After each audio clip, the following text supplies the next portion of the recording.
Vamos con la tercera parte de este encuentro en violencia y sociedad en Argentina.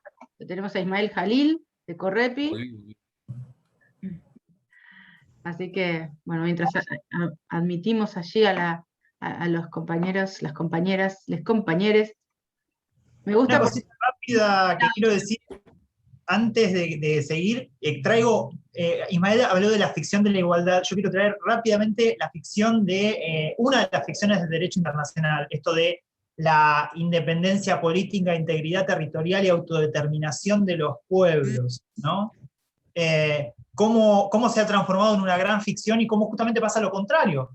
Fíjense, si no, cómo lo que sucede en el sur con los pueblos originarios, en la Patagonia con los pueblos originarios, no es esencialmente lo mismo estructuralmente hablando que lo que sucede en Europa con los pueblos, como las poblaciones albanas originarias en Europa del Este, en el conflicto Israel-Palestina, en fin. Son las mismas situaciones esencialmente replicadas en distintos sitios geográficos, pero responden a una misma lógica, y cómo el derecho en ese sentido, como instrumento jurídico, es una ficción.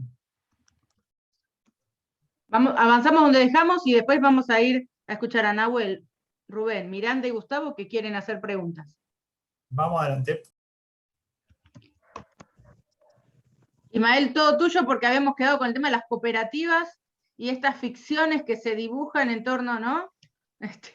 No, lo que ocurre es que en uno de los chats me pareció leer que ahí alguien decía esto de romper la comunión social, que es igual que en la dictadura.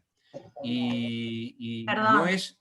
Perdón, es que no me refería porque después que lo escribí, no es la comunión social, sino la comunión y la pertenencia a un grupo. El lazo social. No, pero... Claro, viste, porque entre grupos era destruir entre grupos y destruir todo. Pero es que es muy bueno, claro. ¿Sabés qué? Me hiciste acordar de algo que ayudó tanto lo que escribiste, porque en definitiva, yo quisiera que se repase claramente lo que fue. Nosotros sufrimos en la Argentina 3 olas neoliberales en los últimos años. ¿Perdón? ¿Alguien me dijo algo? No, había un micrófono abierto nomás, seguí nomás. Sufrimos 3 olas neoliberales en la Argentina. Obviamente una, la de Martínez de Oz y compañía, en el 76.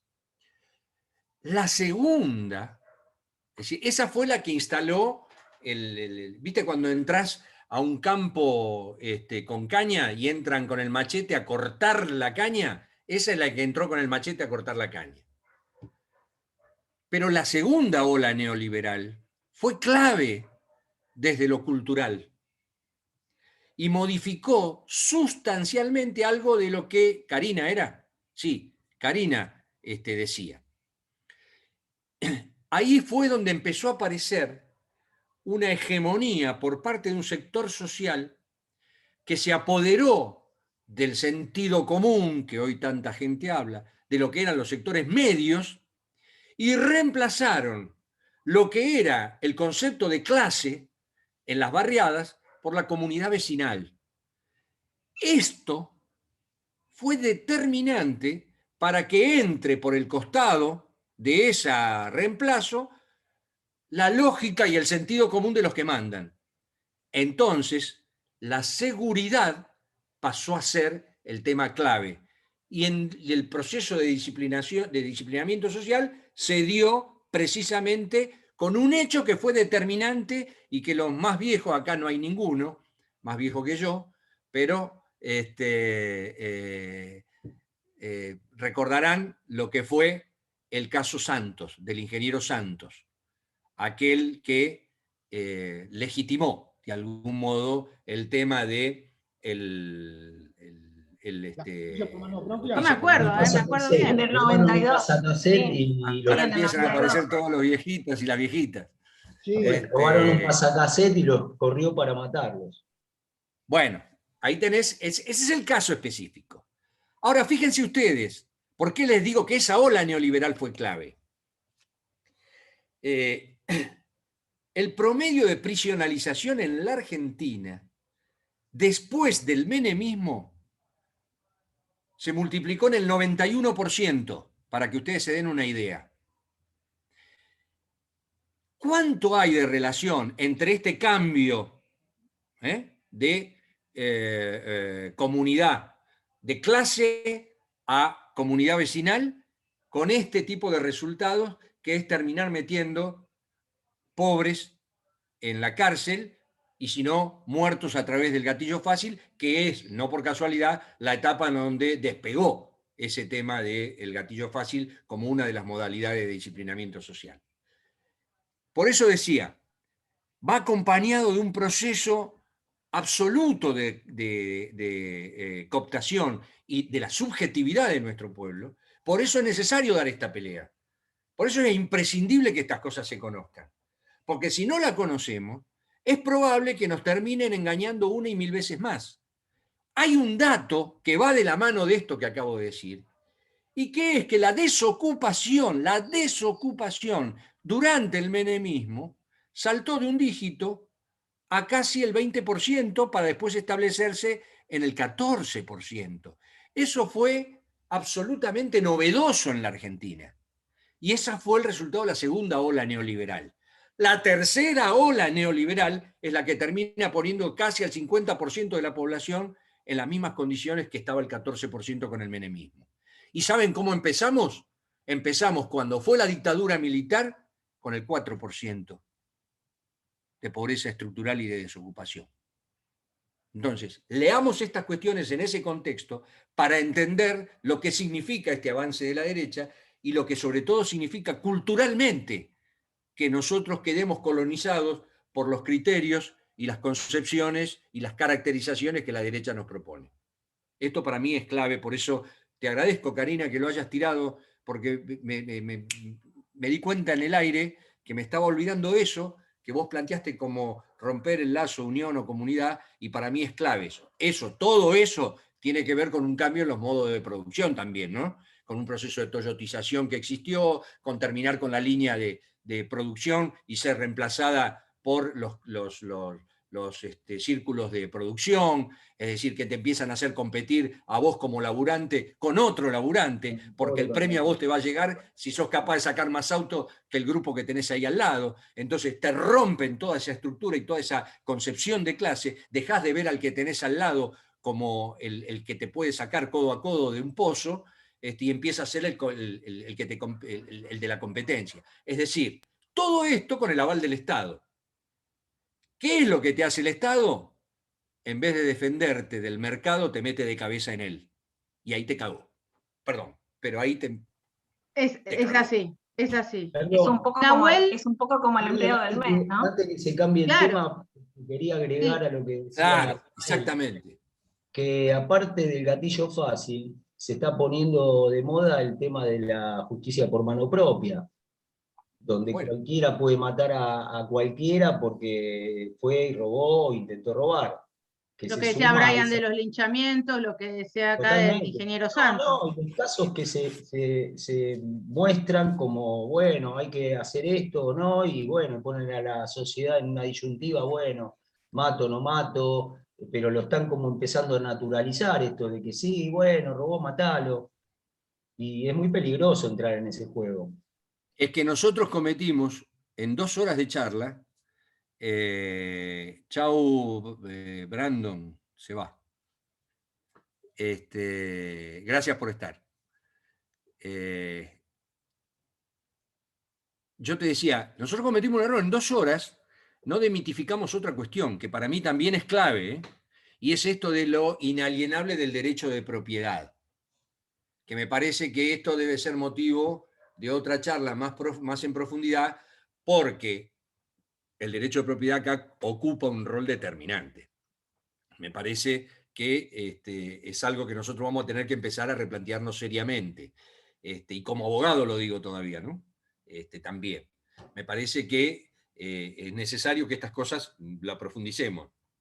Porque ojo con que esto que yo te decía hace un rato, de que en vez de defendernos nos meten de cabeza en el mercado, entramos en un proceso que termina en la alienación.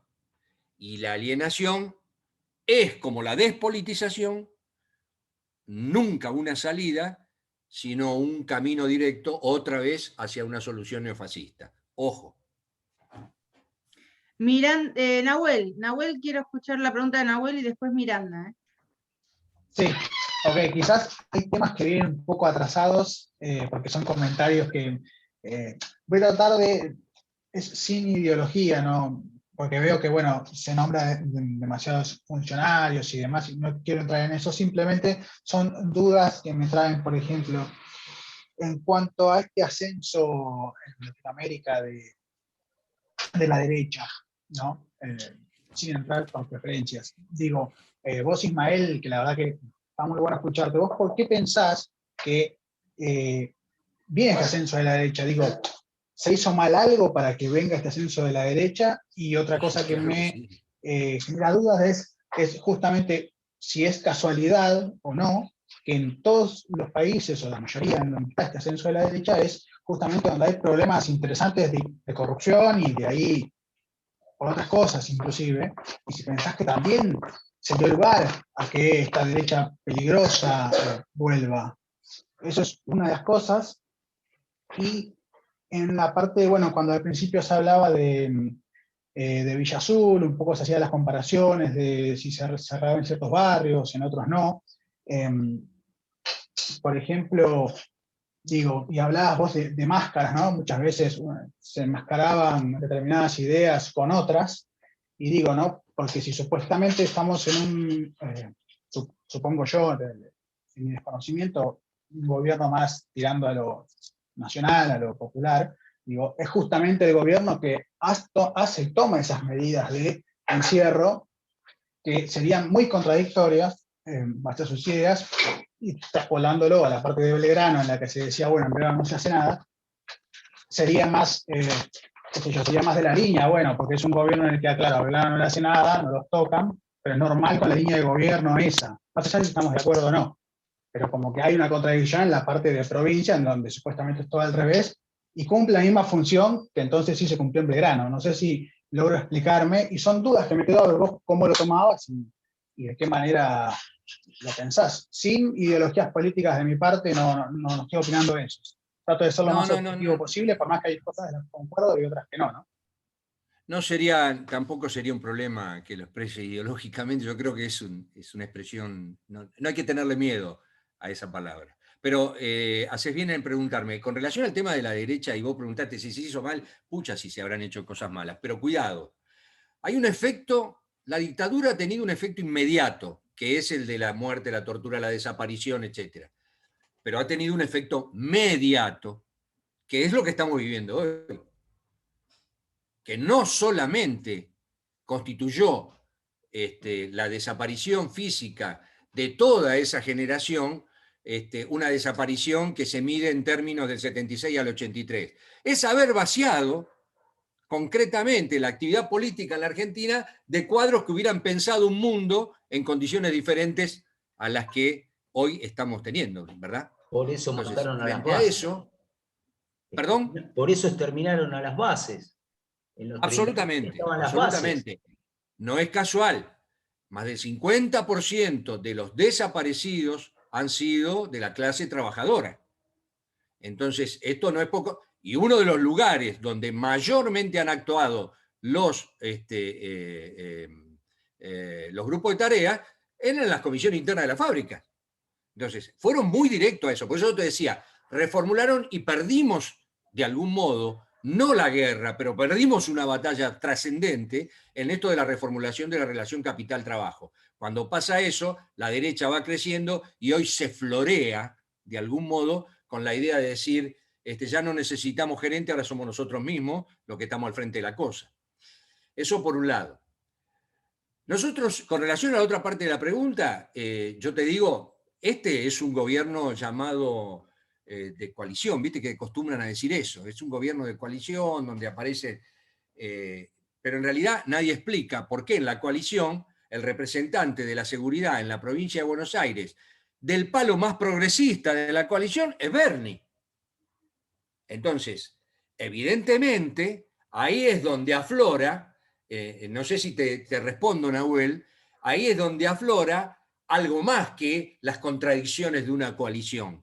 Ahí aflora una línea de continuidad en el tema represivo, que hace que se especule desde el punto de vista político con la posibilidad también de ganar por derecha con una expresión de esas características.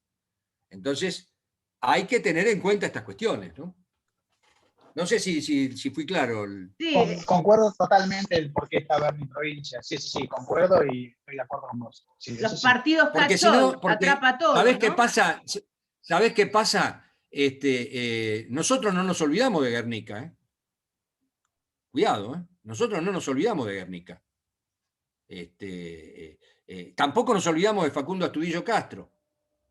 Y no nos comemos los versos de que la justicia determinó tal cosa, o porque ya sabemos cómo funciona eso. Entonces, ojo con estas cuestiones. Tengamos en cuenta, insisto con lo que decía al principio, no es lo mismo hablar de la administración de la provincia de Buenos Aires hoy en estas condiciones que cuando estaba Vidal, porque la dupla Vidal-Ritondo, en el momento en que se comen la masacre de Monte, lo primero que hicieron fue tratar de encubrir y fue brindar ese blindaje. Ojo con estas cosas. Hoy tenemos esta otra posibilidad y creo que hay que exigir todavía mucho más y hay que denunciar. Y para ganar autoridad moral en esto, tenemos que salir a denunciar a Bernie, tenemos que decir fuera Bernie, tenemos que decir que esa no es la manera de resolver la contradicción de una coalición. En ese caso, eso es conceder. Insisto con lo que decía hace un tiempo. Se trata de polarizar, de confrontar, no de conciliar, porque con eso no se puede conciliar.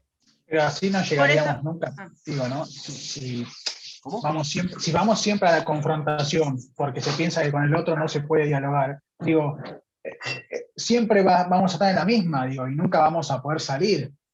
Más allá Es de que, quien esté ¿sabés cuál es el equivocado, tema? pero yo tengo que tratar de lograr que el otro que no coincide conmigo, tengo que tratar de poder decirle, bueno, a ver, che, mirá, yo no estoy de acuerdo con vos, pero de ir al choque con los botines por el hecho de pensar que, bueno, no me queda otra, estoy en la misma porque todos volvemos a ser siempre fundacionales, digo, llego al poder. Es que una cosa, Nahuel, una cosa es conversar con el adversario, dialogar con el que no piensa lo mismo, y otra muy diferente es concederle al tipo que te secuestra, que te tira por la espalda. Ese es el enemigo, con ese no tengo nada que conversar.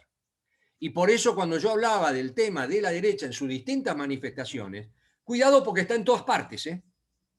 Entonces, y cuando digo que está en todas partes, llamala derecha radicalizada, libertaria, liberal, llamala como la quiera llamar, está en todas partes. Y cuando está en todas partes, quiere decir que tiene el huevo de la serpiente en un montón de lugares, incluso en algunas formaciones que se llaman coaliciones, pero que también tienen un sesgo progresista y que tienen ahí adentro ese huevo de la serpiente. Ojo con eso, ¿eh?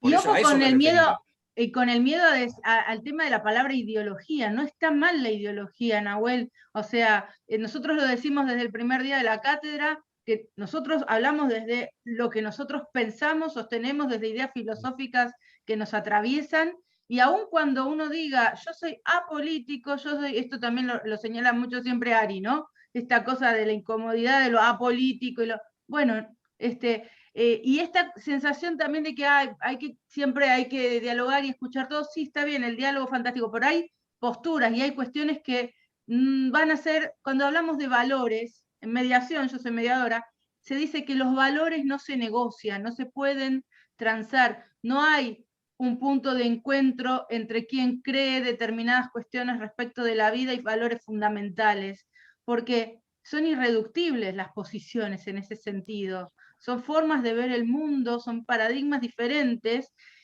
y ellos, digo, sin entrar en estas metáforas, pero que uno cae en el nosotros y en ellos, ¿no? Pero digo, esta idea de, desde los privilegios, es muy difícil que alguien quiera correrse de esos espacios o trastocar el poder o el statu quo tal y como está cuando les es absolutamente favorable. Por el contrario. Entonces, en este sentido, no hay que tener una posición ingenua porque terminamos siendo el jamón del medio del sándwich, ¿no? Sí, yo no iba. Un no segundo. iba. Quiero moderar un segundito porque si no se va a extender mucho. Gracias, Ari. Y quisiera que participe el resto de los compañeros, y había una lista larga. Perdón, Sebastián Nahuel, quería no es decir nada algo. pero vamos a darle un cierrecito porque quisiera que participen Rubén, Miranda, Gustavo, Sebas, que están como en orden y esperando hace un buen rato. Sí, Sebas dice que viene a título de lo que se está hablando ahora. No sé si podemos alternar un poco. Sí, para no extenderlo mucho más, yo quería plantear algo parecido a lo de Nahuel, y le voy a agregar por ahí una cuestión sanitaria a lo que pasó en Villa Azul. Sebastián es médico. Sí, soy médico y hasta hace poco fui asesor de la presidencia de IOMA, es decir, que estoy cercano de los sanitaristas que están en provincia. Y antes que nada quiero aclarar que es una pregunta que yo me hago en lo particular y en lo personal, que hace Bernie en este caso en el ministerio. Pero la decisión fue sanitaria en su momento de cerrar Villa Azul. Era un inicio en el cual la pandemia no se conocía cómo iba a progresar, no teníamos los sistemas sanitarios adecuados para afrontar lo que estábamos viendo que estaba pasando en Europa, y no sé si la palabra es miedo, pero sí teníamos queríamos tener mucha precaución acerca de lo que pudiera pasar en las villas, en los barrios carenciados, en los lugares donde no pudiéramos contener los efectos de la pandemia. Y Villa Azul fue uno de los primeros barrios que comenzó a tener picos de contagio, con lo cual la idea fue cerrar para contener esos picos de contagio. También entendimos las necesidades de tener que cubrir las cuestiones básicas, de necesidades básicas que tenía Villa Azul, y sobre todo que esos contagios no llegaran a los barrios de alrededor. No es solamente Villa Azul, sino que alrededor de Villa Azul hay un montón de otros barrios carenciados. A mí no me gustó que haya 600 policías rodeando Villa Azul, porque me pareció innecesario. Tampoco sé cuál es la solución a cerrar un barrio, cuál sería la forma, pero aclaro que a mí no me gustó esa presencia policial.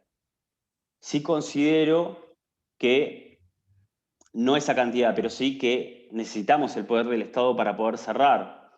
Y me siento tocado de alguna manera con ese discurso en el cual se pretende igualar, o de alguna manera se juntan los discursos de la derecha o la izquierda, porque en aquel momento también la derecha nos corría por izquierda acerca de cómo nosotros podemos cerrar un barrio de esa forma y éramos unos represivos y demás.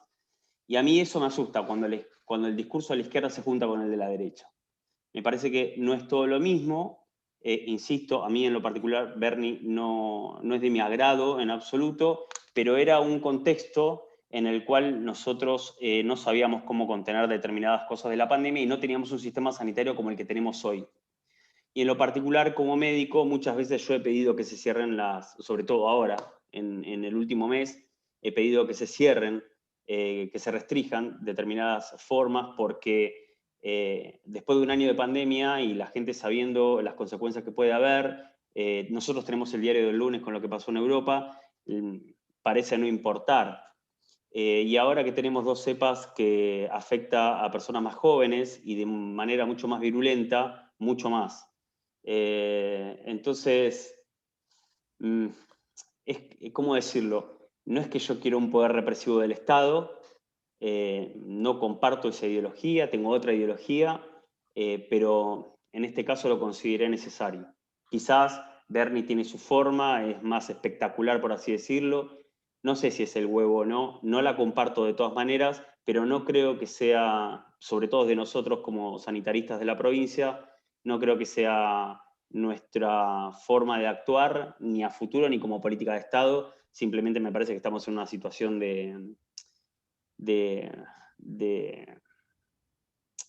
inesperada para todo el mundo y que no sabemos bien cómo manejarlo, y creo que estamos tratando de manejarlo lo mejor posible.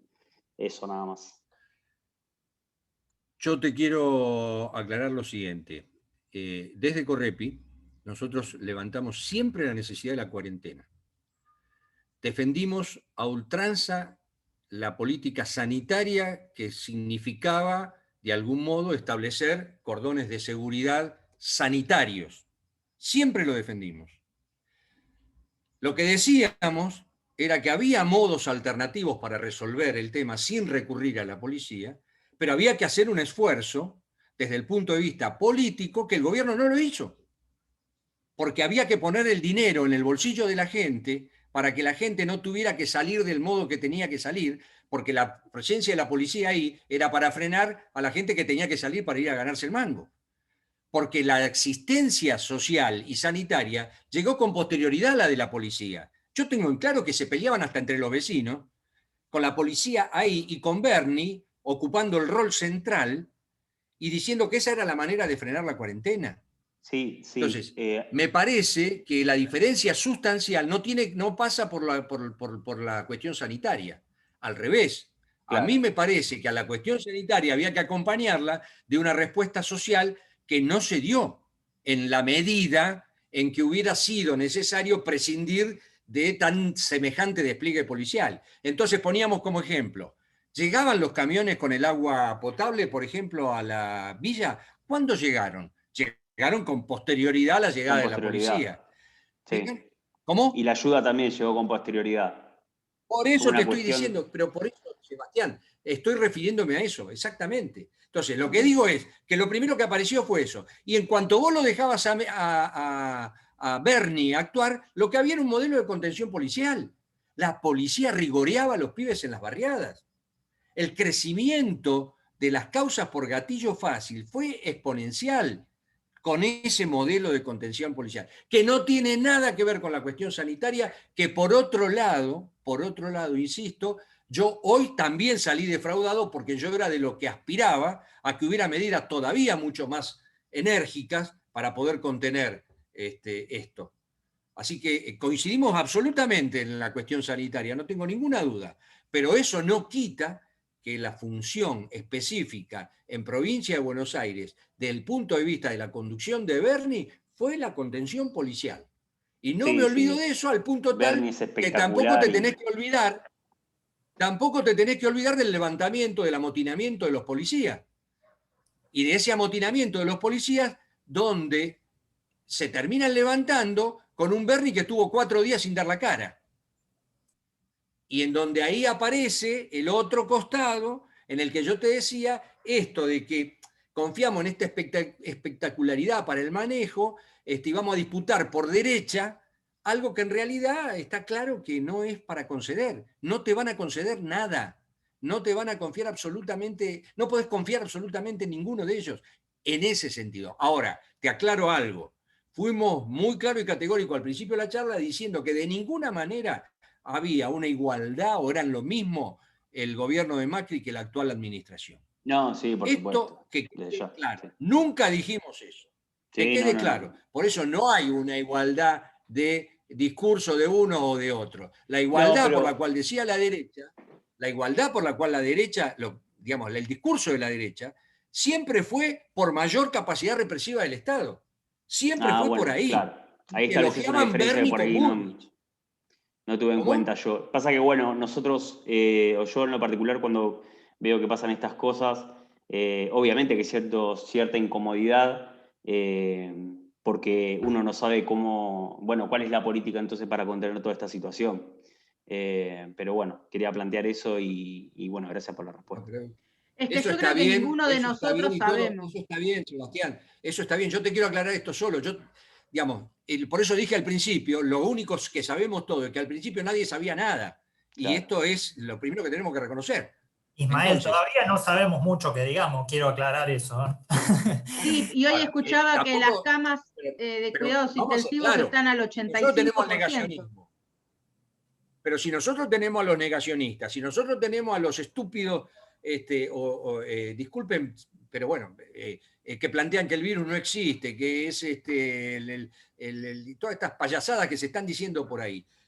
Bueno, cuidémonos nosotros por lo menos en esto de tener en claro dónde estamos posicionados. Entonces yo de ninguna manera puedo aceptar que la resolución de esta cuestión sea meramente una discusión que tenemos con Sebastián, porque yo dije algo que no dije. No. Nunca no interpreto eso. Simplemente Perdón, que quiero moderar nosotros un segundito porque se nos va el tiempo y perdón, nos queda, bueno, yo cierro con eso nomás. ¿Cómo Gracias, se va a ir Emael. el tiempo si falta un sí, montón? nos queda 10 minutos para que se No, a cierre. vos, Sebastián, un aporte enorme. Me encantó porque además ¿Cuánto? esta cosa de, perdón, Ari, pero esta cosa de el discurso científico, que de alguna manera, obviamente, no le quito validez porque vos estás en el terreno y también pones el cuerpo en estas situaciones. Ahora también es cierto que estas cuestiones están profundamente atravesadas por la política, ¿no? Y esta incomodidad que vos referís, me imagino que la deben sufrir un montón de personas, y especialmente cuando, bueno, participan en la primera línea y también tienen toda la desprotección. Julieta, Sí, Ismael. faltó algo con relación a lo que decía Sebastián. Métanse en el boletín oficial y analicen cuántos y de qué magnitud fueron los aumentos que recibió el personal de salud y cuántos y cuáles fueron los aumentos y los premios que recibieron la fuerza de seguridad. Y ahí vamos a tener claramente una diferenciación. Totalmente. Es decir, a esto me estoy refiriendo, ¿eh? Porque esto es muy claro, aunque duela lo que duela, hay que reconocer que esto es objetivo. No, no es una interpretación mía. ¿Cómo, Flor? ¿Perdón? Perdón, no quiero interrumpir la lista, pero cómo ese levantamiento lo ganó la policía, o sea, digo, demostrando todo el poderío que representa en la provincia y en todos los lugares, que no es menor. Vinculado a los intendentes y compañía, ¿no? Claro, el soporte Ari. que tiene. Sí, no, me pongo la gorra, perdón. No me Ponete gusta la poner la gorra. gorra, pero la verdad que quisiera que participen más compañeros, así no se acapara tanto la discusión en pocas voces. Miranda. Miranda, te doy la palabra porque tenías una pregunta hace rato, querías participar hace rato, dale nomás. Hola Ismael, bueno, Hola, gracias Miranda. por estar acá. Tengo una consulta puntual y una más por ahí para ampliar. La pregunta es, bueno, cuando arrancamos hablábamos de que esta represión es un modo de sostener el sistema. La pregunta concreta es, cuando hablamos de sistema, ¿a qué nos referimos? Si al sistema político, si al sistema de acumulación de capital, si, no sé, concretamente a qué sistema estamos... El sistema se integra. Sí, el sistema digamos, se integra de todo eso. okay. Es decir, cuando hablamos de que algo es sistemático o es sistémico, tiene que ver con que, a ver si te queda más claro, no se concebiría este monstruo que es el capitalismo sin la pata represiva. Es imposible concebirlo. Insisto con esto. El Estado es la expresión de eso. Es lo que lo lleva adelante, el que lo ejecuta, el que lo plantea. Esto no implica que todo el Estado sea así, entonces no sirve el médico como Seba que está en la provincia de Buenos Aires, por ejemplo. Es un absurdo plantearlo en esos términos. Creo que hay algunos lugares en donde la función del Estado es vital para el capitalismo, la represión es una de ellas, pero hay otros aspectos del Estado en el cual vos podés dar disputa y tenés obligación de dar disputa y de expresar la diferencia. Lo sistémico tiene que ver con eso, tiene que ver con que todo lo represivo es lo que en alguna manera sostiene al resto del proceso de acumulación de riqueza, de poder y de capacidad disciplinante.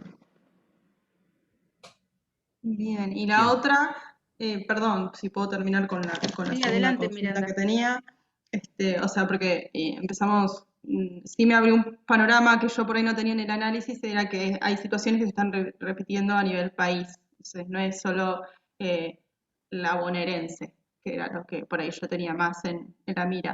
Entonces, pero no solo veo que es eso, que es a nivel federal que podemos observar esto, sino también que como temporalmente está muy extendido en el tiempo, entonces, o sea, ya si el análisis desde la vuelta a la democracia, podemos ver cómo este tipo de problemática se ve como en un montón de situaciones, en estas que tienen que ver con la trata, con el involucramiento de la policía en casos de trata, con desapariciones de chicos como Luciano Arruga, en lo que es Julio López, o estos chicos desaparecidos durante la cuarentena, digamos, yo como que no termino de entender qué es lo que está atrás de todo eso. Es como, ¿a quién responde? ¿Quién da la orden? ¿Quién sostiene? O sea, hay alguien que está... Es muy bueno. un elemento que me falta en la ecuación. Utilizo siempre una figura que es que nosotros de ninguna manera pensamos que, por ejemplo, Alberto Fernández se sienta mañana y dice, hoy quiero que desaparezcan 10 chicos. Por lo tanto, salgan a hacerme desaparecer. No es así como funciona el tema. Sería absurdo atribuirle a esa investidura la idea de que en realidad dio esa orden. Acá hay algo que es un funcionamiento que va y viene permanentemente, por eso te decía que la única manera de terminar con esto es terminar con el sistema.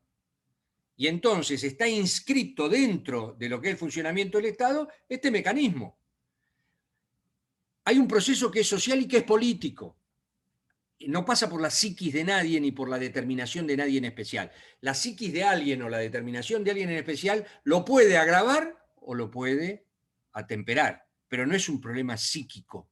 Por eso cuando estaba alguien con la psiquis y con la determinación política de Bullrich, la cosa se agravó, y por eso cuando hay otra gente dentro en el mismo lugar, la cosa puede disminuir. Ahora, si me pone a alguien de similares características, va a seguir jodida, como Bernie, por ejemplo. ¿Me explico? Digamos, esto es el ida y vuelta permanente.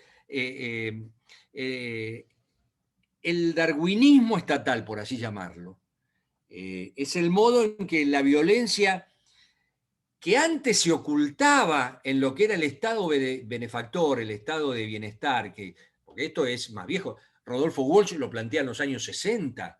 El término gatillo fácil no es un invento nuestro, no es un invento de Correpi. Ya lo traía Rodolfo Walsh cuando hablaba del gatillo alegre, en la secta del gatillo alegre, allá por los años 60. Pero claro, imperaba el estado benefactor. Y entonces la violencia intrínseca allí estaba como oculta porque los rasgos de desigualdad eran inferiores a los que hoy tenemos. Pero hoy ya quedaron al descubierto. Por eso te digo que esto es sistémico y funciona de esa manera, y los discursos que dominan, el imperio del discurso de la seguridad terminó legitimando y planteando esto que nosotros hoy tenemos con más de 7.500 muertos en la etapa democrática del 83 a la fecha, que son un registro que llevamos nosotros en Correpi, más de 7.500 muertos en manos del Estado. Son registros que llevamos nosotros en Correpi, que no son todos los casos. O un femicidio, de cada 5 femicidios, uno cometido con el arma reglamentaria, para que te des una idea de la magnitud que estas cuestiones tienen, ¿no? Gustavo, ¿querés hacer tu pregunta y vemos si la respondemos en este espacio o la respondemos en el próximo Zoom? ¿Cómo no? Sí, es cortita. No sé la respuesta, pero cuando hablaba Ismael de los golpes de Estado modernos, como pasó en Bolivia, y el crecimiento de la derecha, yo no tengo mucho apego a denominar al grupo de poder derecha, izquierda o de otra forma, sino que es el poder, simplemente es poder. La pregunta es la siguiente: el poder real, ¿cuánto se aguanta elecciones no ganadas? ¿Cuánto va a estar quieto? Porque antes llamaban a los militares, ahora no lo hacen. ¿Qué mecanismo van a utilizar si 3, 4, 5, 10, menos, 5 elecciones no la ganan y no pueden llevar adelante de una forma más explícita sus políticas? Nos quedamos con este pensamiento del poder real, interesante, y abrimos el próximo Zoom. Cerramos, que se nos corta en menos de un minuto. Entramos de nuevo.